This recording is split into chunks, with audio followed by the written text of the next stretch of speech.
The Renewal Project for the last several years has been based on the idea of finding people around the country who are renewing their communities from the grassroots up. And as we have been around in many different cities around America, we have found very few examples of an individual who really embodies this idea as much as you do. Your work in the disabled community, starting in San Antonio and moving beyond, really, I think, encapsulates what we have seen from so many local innovators, this conviction that I'm not going to wait for anybody. I'm just going to deal with this problem myself. Can you tell us about your daughter, Morgan, and how she inspired you to do this work and to build what you call Morgan's Wonderland, which I think we have a little image of here. Thank you very much. First of all, thanks to The Atlantic and to Allstate for putting this on. A great event. Morgan is, I'm very blessed. My wife and I are very blessed to have a special needs daughter who you see there, Morgan. And I had the opportunity about 14 years ago to retire and sell many companies that I had been running. And Morgan is, even though she's 25 now, she has severe cognitive delay. She's at the level of about a 4 or 5-year-old. And she has also had numerous surgeries. She has 26 screws in her back, 2 rods. And so she's had to go through back surgery, lung surgeries, many other things. And what basically I wanted to do as I retired was to spend the second half of my life in giving back towards assisting those with special needs, simply because Morgan has been such an inspiration and has really taught myself, my family, and so many people about the fragileness of life, if you will. And so how Morgan's Wonderland came about was Morgan and I and my wife were on a trip, and we went swimming, and Morgan wanted to play with some other children in the pool, but because she could not verbalize to them, they quickly, and she was attempting to try to play with them, they grabbed the ball and ran out of the pool real quick. And as I tell you that, I can see that happening right now, and it was something where she just kind of turned to me and looked at me like, Dad, why won't they accept me?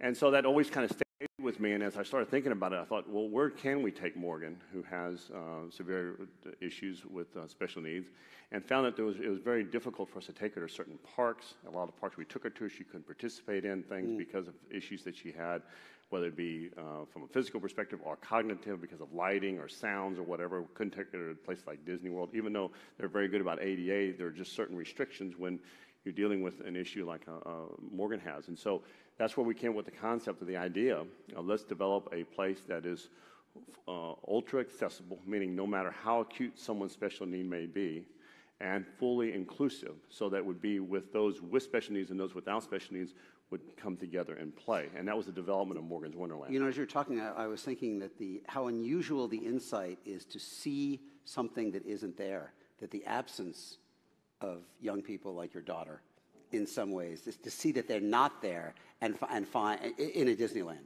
or a conventional park, and from seeing someone who is kind of excluded. Obviously, by definition, if you're excluded, you're not there, right. and you were able to see that absence and respond to it. Well, it affected me as a father, and so it was something that I felt. And here's the beautiful part about all this: so many people came together, not just in San Antonio, but Texas, around the country, and even outside the country, and us being able to build Morgan's Wonderland, Morgan's Inspiration Island, which is a $55 million park. Well, let's talk about that, because it's one thing to build a park. It's another thing to build a water park. Right. Because people would say, well, water and wheelchairs are not the most natural combination. Kind of like whiskey and Seconal, as people say. How did you deal with that problem and the logistical challenge of creating a park? Well, there are a lot of issues, especially Morgan's Inspiration Island. By the way, I love to state that I think we have an image of that as well. We're very proud that it was recently noted as one of the 100 greatest places in the world. Morgan's Inspiration Island was. And the beauty of Morgan's Inspiration Island is that, yes, we had to think about the fact that we had to keep it ultra accessible. And keeping it ultra accessible meant that even if someone came in their wheelchair that was battery operated, that we had to be able to find a way to where we could put them in a wheelchair that would work another way so that they could go where within Morgan's Inspiration Island and still enjoy it.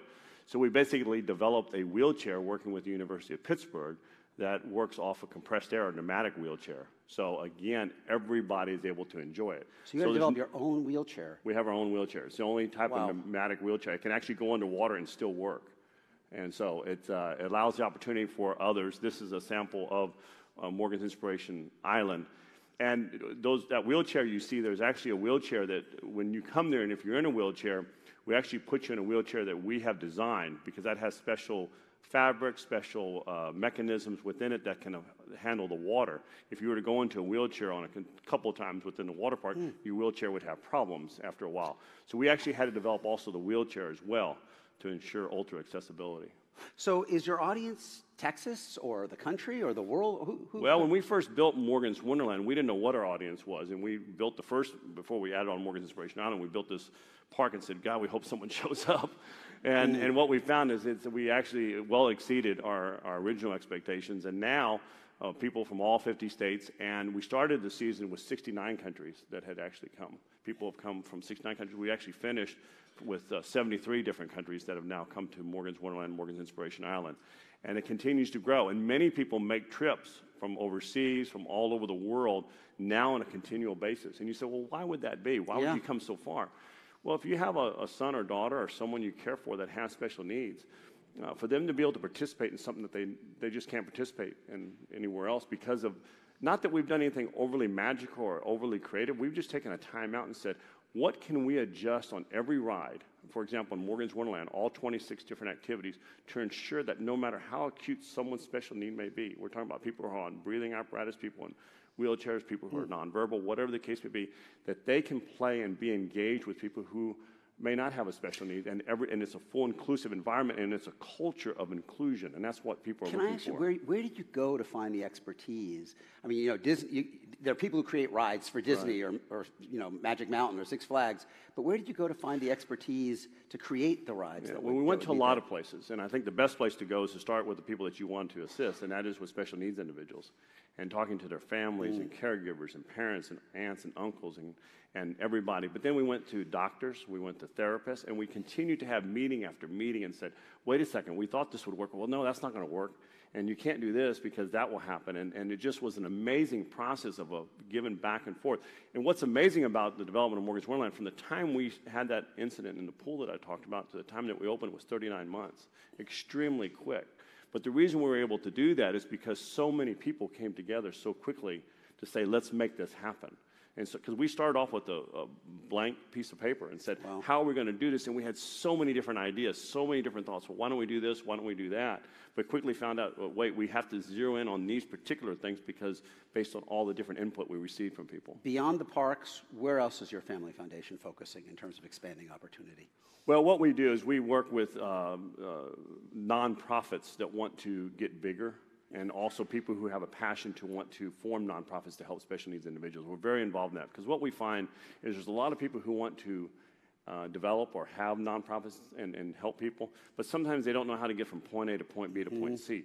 If we can help them in that process very early and the passion is there to want to make it happen, the sky is the limit. And we've found that. We have so many case studies now where we've taken individuals who said, I want to make a difference, and by just working through issues with them have allowed them to do it. So our foundation is very involved. Let me ask you, before we bring in the audience, a broader question. In terms of creating opportunity for people with, and you've been doing this for a while now, for people with special needs, to what extent can private initiative take the lead, and to what extent and where is public policy required? Well, I mean, public policy, first of all, I'm going to give you a quick example on public policy on something. San Antonio has a city hall that's 120 years old. But if you were to go there before it's actually under remodel, and I'm going to tell you why in just a second, before if you were in a wheelchair, you had to go down this area where no one knew where to go exactly. You had to then ring a bell, hope that someone heard the bell, hope that someone who could get into the rooms through a special pass, then open the door for you, then you'd get an elevator, then go up to the floor, and then be able to talk to someone who could help you. That's if you were in a wheelchair or a walker. And that existed 2 years ago, and we said, that shouldn't be. So we went to the city and said, we've got to change how you enter the place where our government work is being done. And so I'm very proud of the fact that City Hall is in the process of being remodeled right now to ensure that everybody, not 80% of the population, 85% of the population, but 100% of the population will be able to enter City Hall. And that is under the ADA. We made that fully accessible. So government can play a role just by sometimes looking at things where people in the private sector can say, wait, there's an issue here. hey, wait, you got to make a change here, and go to people and say, we've got to make a change and force the issue, if you will. And that's basically what we did. And are there areas at all where government has been a partner in what you've been doing, or is this all? What have we done with what I've talked about this morning has basically been private funds. The government did allow us to help us with some purchasing of the land early on in the process. But outside that, everything that we do now is still totally private. And Morgan's Wonderland offers everyone who has a special needs always gets in free. And the reason we do that is we're eliminating barriers for the element of play, but we didn't want to bring about another barrier called economics. And when you have a family or you're a caregiver for someone who has special needs, there are a lot of economic issues in respect to cost for medicine and doctors and things, so it's always free. And so we lose money every year, but we are able to bring those funds in privately. And we don't ask for any public assistance to be able to do that, because we want to make sure that we can move as quickly as we can, as aggressively as we can. I'm not saying that government always slows things down, but things do go slower sometimes. And so our approach is, let's move as quick as we can to assist as many people. Let's bring in the audience if we have any questions. Over there, yeah. No? I see hands going up, but I don't. Yeah, it's over, and there's a hand back on the left. Yeah. There you go. Hi, my name is Margaret Adams, and I'd like to ask you about your work with the disability community. When we're talking about renewal and especially recovery after a major disaster, what can the community do to better support those with disability and mobility access issues in evacuating, in recovery, and the resilience part of the community plan? Well, I think the main thing is recognize that the number is large and recognize that someone needs to focus on the special needs community when issues do come up. We often think about, well, there's not that many people who have special needs. It actually represents almost 13% of our population. 40 million, over 40 million people in the United States have a special need. And so in a city like Houston, who has just gone through a terrible tragedy in respect to Harvey, you recognize how many people have special needs and are stuck in their homes, how many people who are visually impaired or hearing impaired and can't be able to do things that we many times take for granted. There has to be an immediate focus on that to ensure that we know where they are, what we can do to best assist them as quickly as possible. Got a question over here. Hi, my name is Heather Moore. I currently work for LISC, but I was advocate for United Cerebral Palsy back when ADA was being enacted. And my question is, to what extent do you think, so percentage-wise maybe, do you think that ADA has actually come to fruition? Well, I think ADA has played a role. I mean, if you look at the last 27 or even longer years that it's been in existence, thank God that the Bush administration signed it into law, because it has been beneficial. The issue is that, and a lot of things have occurred, but a lot of things in respect to remodeling, unless you remodel, you don't have to make changes and things like that. So there are a lot of places still that are not accessible.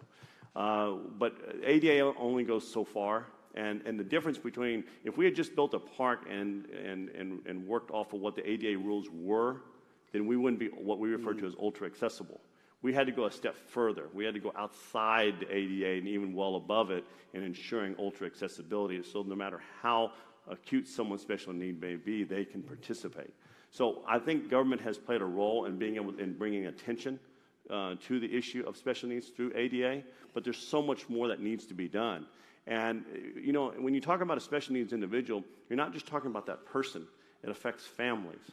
And there's a major multiplier effect on those 40 million people who have some form of special needs, that everybody, I'm sure almost everybody in this audience in some way has been affected or knows someone who has a special need. And so if we can do what we can to get more inclusion of them to participate and be involved, it's amazing the things that they can do. We're working so aggressively, our foundation is, in being able to get those who have special needs more involved in the workforce, for example. And what we're finding is employers love working with special needs individuals. They're wanting more of them. And this particular economy is helping us right now because of the fact that there's employers are going, hey, wait, what do you got? That was the last question I wanted to ask you, which is real quick.